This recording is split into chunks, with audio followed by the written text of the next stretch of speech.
Hello mga sangkay, for today's video ay magluluto tayo ng tinulang manok. Ano nga oh? Magluluto tayo ng native na manok. Titinulan natin to mga sangkay. Tara, tadtarin muna natin.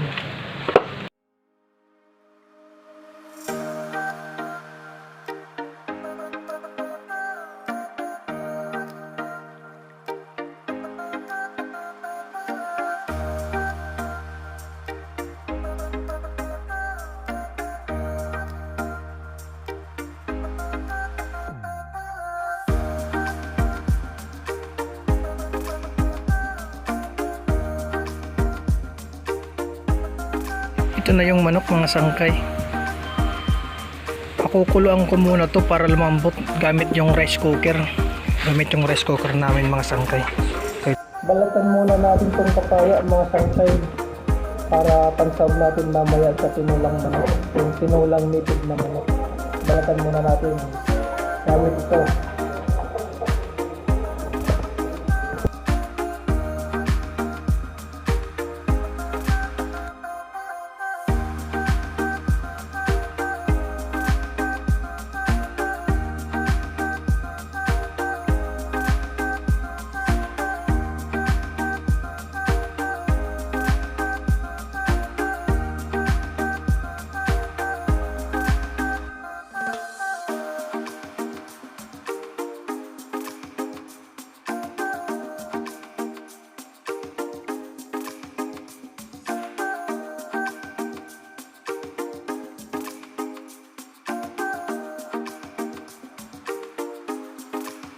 Kung anong hiwain yung mga kapaya mga sangkay, sunod nating naman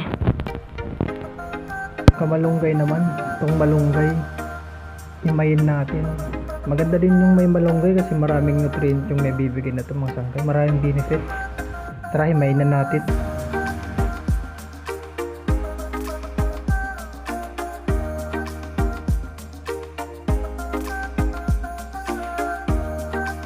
Kumukulo na mga sangkay, kanina pa to malambot na to, kukunin na natin para maluto na.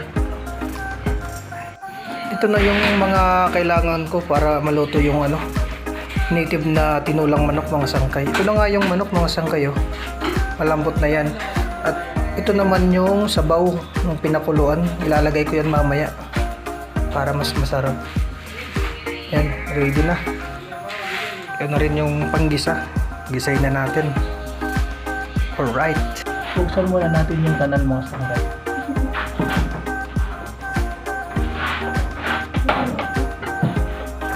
Yan,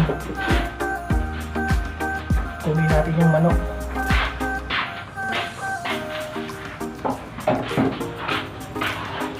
Ito na yung manok Ito na yung manok mga sangkay.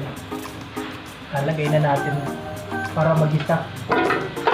Hindi na natin lalagyan ng mantika mga sangkay kasi may mantika naman to yung manok.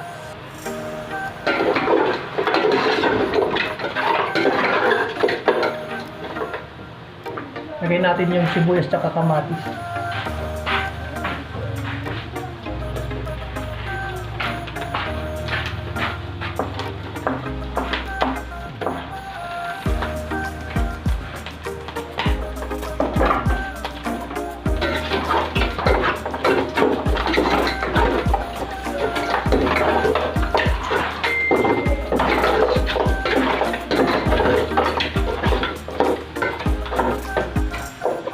Tapos, sunod nating ilalagay mga sangkay yung pinagkuluan niyang tuhog, yung nasa cup. Lalagay natin.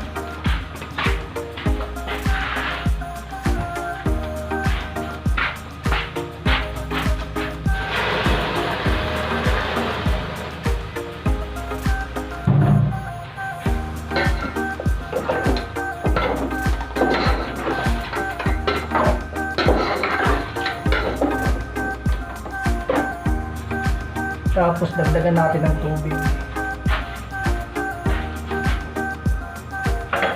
Dagdagan natin ng sabaw.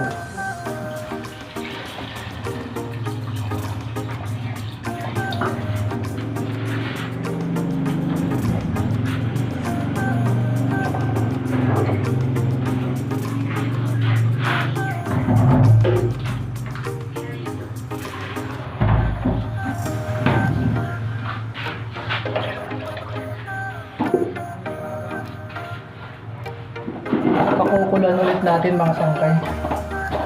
Bago natin ilagay yung ibang ingredient, takpan lang muna natin ito. At saka hintayin natin hanggang kumulo. Alright. Kumukulo na mga sangkay, lagyan natin ng pampasarap. Lagyan na natin ng Magic sarap. Tingnan natin kasi marami yung sabaw.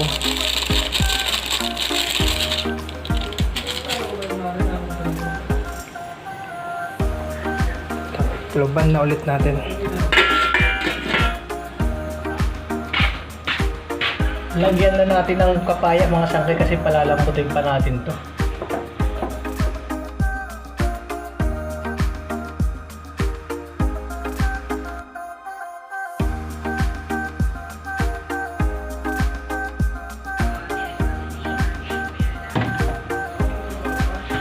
Lagay na natin mga sangkay.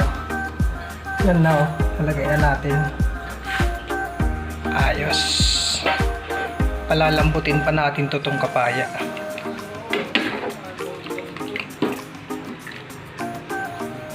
Tapos pag lumambot na yung kapaya mga sangkay, ilalagay na natin yung malunggay. Tsaka pagkatapos alams na. Lagyan din pala natin to ng mga sangkay, itong kalamansi. Para mas masarap pa yung sabaw.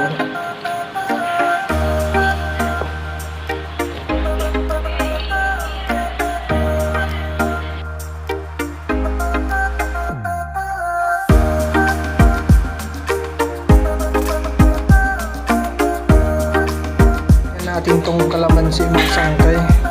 Kasi kumukulo na ulit Lagyan natin tong kalamansi juice. Kalamansi juice. Malapit ng maluto mga sangkay. Lagyan na natin yung mga sangkay, yung kamalunggay.